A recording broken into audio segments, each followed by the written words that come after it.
Hello YouTube, how's it going? It's Professional here. Today we are reviewing the Pounder Custom. I know some people are wondering, why a week late on this review? I'm sorry for taking this long, I just have been really busy with work and I haven't had the time to do this review. People wanted me to talk about why I prefer the Mule truck over the Pounder, so I'll explain that in this video. Here we go. The Pounder Custom is a custom version of the Pounder truck, which most of us recognize from MC business sales. When you sell your whole business, you can get the standard truck on a sale mission. The truck costs $192,000, but you can get it for a trade price of $144,600 if you complete 10 sale missions with the nightclub. The truck is very cheap, and the trade price is not a big gap, so I just recommend purchasing it. The truck will only spawn with cargo at 240 crates and up, versus the Mule, which spawns with 120 to 239 crates. This truck allows you to upgrade it with armor, however, it doesn't do much to protect from explosions. In terms of bullet resistance, it is partially resistant, and the windows are better than the Mule because they are smaller and it's harder to hit the driver and the passenger. The truck also comes with a mobile launcher that does not lock on. The other options are a standard missile launcher and mounted machine guns similar to the Night Shark. Get the remote battery, it's the best. It's the same as a SAM launcher on the APC but smaller. It also comes with a grenade launcher controlled by the passenger, similar to the Kanjali, and is also equipped with proximity mines. In a speed test, and this is from my Mule review, guys, the Brigade is the fastest out of all three vehicles in comparison to the Pounder Custom and the Mule. And the Brigade, that's the truck that you see from the CEO crates. You only can get that for CEO missions. You know, I wish that truck was available for nightclubs because that truck would have been very useful to upgrade, but we only got these three vehicles. The Pounder Custom also has good acceleration rate and good speed, but the Brigade will take off first. What the Pounder Custom lacks in acceleration, it makes up for in top speed. So this thing doesn't have the same kind of acceleration as the Brigade. And in this test right here, I'm doing a 2-second head start on the Brigade. And I managed to gain full top speed halfway down this runway, and the Brigade does not manage to get up to me. So if you're going to be doing a race where both of them take off at once, the Brigade will win. But if you get a 2-second head start, the Pounder Custom, when it reaches top speed, the Brigade is going to struggle to catch up to it. Now with this truck, I was really curious about how the Ram was going to work, because the Ram was terrible in the Speedo, and it was terrible in the Mule, and I was really hoping that the Ram would be better in the Pounder Custom. And you know, the Ram, it does manage to handle a little bit better than the Mule and the Speedo, but it's not great either. And the only reason that it manages to handle a little bit better is because the vehicle is much bigger, so it's able to absorb the shock from hitting another vehicle. But the Ram is pretty terrible on this thing. If you try to smash anything out of the way, you're going to lose the majority of your speed. So I don't even recommend trying to hit vehicles out of your way. I wish that this would have the same kind of Ram as, like, you know, on a Phantom Wedge. Wouldn't that be nice? The biggest problem that this truck suffers from is the fact that it can get stuck in a lot of places. It can get stuck if you run over a rock, so you don't want to take this thing off-road, but if you choose the SAM battery on top, it's ridiculous how many places this truck can get stuck in. In this part right here, at the airport, this area I would just have to literally back up all the way towards the highway because there's no other way to go around, and I would have to take the ramp up and jump off the highway to go around here to the airport, so it's ridiculous how many places this truck can get stuck in. The nice thing, though, about the SAM battery is that you can actually switch weapons, so you can use drive-by weapons, and you can shoot these weapons all around 360 around the truck.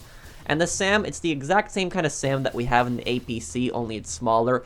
It fires 4 at a time, and this SAM launcher, it carries 30 rounds in total, so after you fire those 30 missiles, it's done. It's not going to get any more.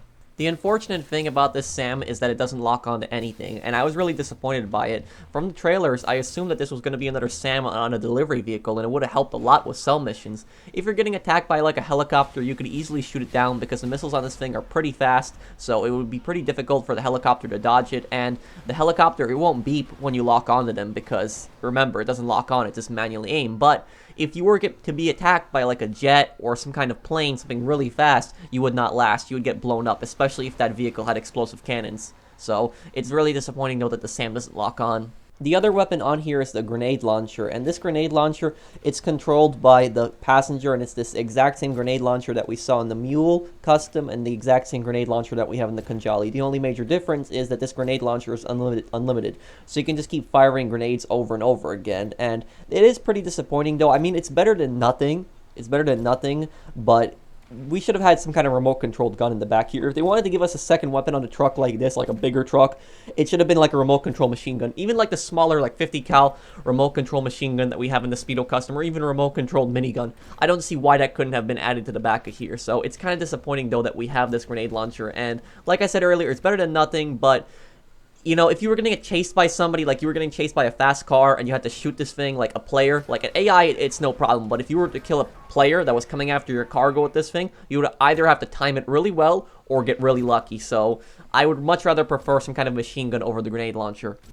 If you are doing a cell mission and your buddy wants to cover you, just have him or her climb up on the roof of the truck, same as the Mule Custom. They can come up here, and when they're on the roof of the truck, you can go at top speed. You don't really have to worry about knocking them off. Just don't use the SAM cannon when they're up here for obvious reasons. They can use any kind of weapon they want up here, but be very careful driving under certain obstacles, because certain obstacles, they can get knocked off, as in this case. That must have been painful. But if you want to have a buddy, just have them go on the roof of the truck. It's much more effective than them using the grenade launcher. The one thing that I love about this truck, but unfortunately most people won't get the chance to use it because they're not going to get so many people on their truck, but this truck can carry 8 people, driver, passenger, and 6 people on the sides. That's right, 6 people on the sides, 3 people on the left, 3 people on the right, and when they're hang on to the truck, they can fire assault rifles, submachine guns, light machine guns off this. So look at how much firepower we got right here. We got a total of 8 people in this truck right now, and we're literally unloading into the cops chasing us right now. But when you have so many people on the truck, there are some cons to it. They can easily get knocked off. If you want to have some extra friends ride on the side of this truck, they can. Personally, I think it's just much more effective if they climb up on top, but if you want to have them hanging on the side, they still can. It's definitely a plus that this truck can have so many people on it. And here, finally, we come to our damage resistance test, and this truck has the exact same kind of windows that are in the Speedo Custom and the Mule Custom. And these windows, they'll protect the driver and the passenger from the first few number of bullets being fired, but after some time, the windows will break and the passenger and the driver will be exposed. And this truck, it only takes 1 RPG, which is pretty disappointing. However, the armor plating I consider a little bit better because the windows are much smaller in comparison to the Mule Custom. This truck also has a weak spot, this gas can that's right underneath the driver's side. If you shoot it enough, it will explode, but you don't really have to worry about it because it takes a lot of shots in order to destroy it. And here we come to our pros and the cons. For the pros, the truck's not expensive, so it doesn't really cost that much. $190,000, $144,000 with the trade price, and the upgrades aren't really that expensive. It has a missile launcher that you can control. It can carry 8 people, but remember, 3 people hanging on the left, 3 people hanging on the right, they can easily fall off. Fast for its size, it's pretty fast for its size, but remember, it has a very slow acceleration rate, but once it gains the top speed, it can go pretty fast. It has unlimited grenades and the grenade launcher, and you can use drive-by weapons, so it doesn't force you to use the missile launcher the entire time. And the cons, it blows up in 1 missile, so has terrible armor, it can get stuck easily. You guys saw what happened when it went underneath those bridges. It can easily get stuck with the turret on. The turret's not lock-on, and it's a very large target, which means that if you're driving this thing, you can easily get blown up. I personally prefer driving the Mule Custom because it's easier to turn with this thing, easier to get around corners, easier to drive in smaller areas. This thing is just too big. And finally, the RAM on this thing is just terrible. Rockstar needs to get better RAMs on these vehicles. What is the point of buying these RAMs on these vehicles if they're just going to be completely useless?